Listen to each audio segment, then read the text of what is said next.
కార్యక్రమంలో ఈ వైన్ షాపులను కూడా రావడం జరిగింది.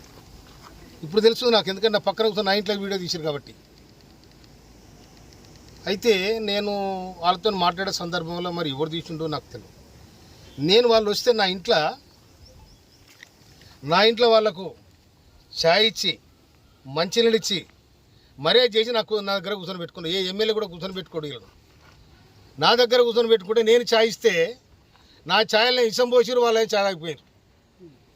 ఇది తీన్మార్ మాలిగాడు చేసిన లెక్క. ఇది వాని మనసులు ఇవాళ ఒక మందుల సామెలంటోడు నికారసన ఉద్యమకారుణ్ణి ఇవాళ తుంగతుర్తి ప్రజలు నన్ను దీవించి ఈ విధంగా గెలిపించారు. నన్ను డ్యామేజ్ చేయడానికి, నా మీద బ్లాక్మెయిల్ చేసి నాతో డబ్బులు తీసుకోవడానికి టీఆర్ఎస్తో కుమ్మక్కై ఇవాళ ఎవడైతే నా మీద వీడియో తీసిండో వాడు పోయి ఇవాళ ఆ తీర్మానం మలయ స్టూడియోలో కూర్చున్నాడు. మరి అతను చేయించినాడు అనుకోవాలా, ఎవరు చేయించినాడు అనుకోవాలా? నేను అందుకోసం దీన్ని చట్టపరంగా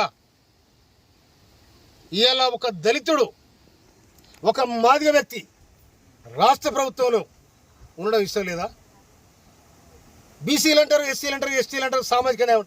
ఎక్కడ పోయినా సామాజిక న్యాయం ఇదేనా? బ్లాక్ మెయిల్ రాజకీయాలా? సామాజిక న్యాయం ఇదేనా? ఇది కాదు కదా. సమాజం ఏమనుకోవాలి? దమ్ముంటే తుంగతుర్తి గడ్డ మీదకి రా, తుంగతుర్తి గడ్డ మీదకి వచ్చి ఇవాళ నేను చేసింది నాకు చెప్పాలి. లేకపోతే దీని చట్టపరంగా నేను తప్పకుండా నేను చర్య తీసుకోవడానికి ప్రభుత్వాన్ని విజ్ఞప్తి చేస్తాను. నా ఇంట్లో తిని నా ఇంట్లో ఇష్టం కలిగిపోతే ఇంతకంటే ద్రోహం ఏముంటుంది?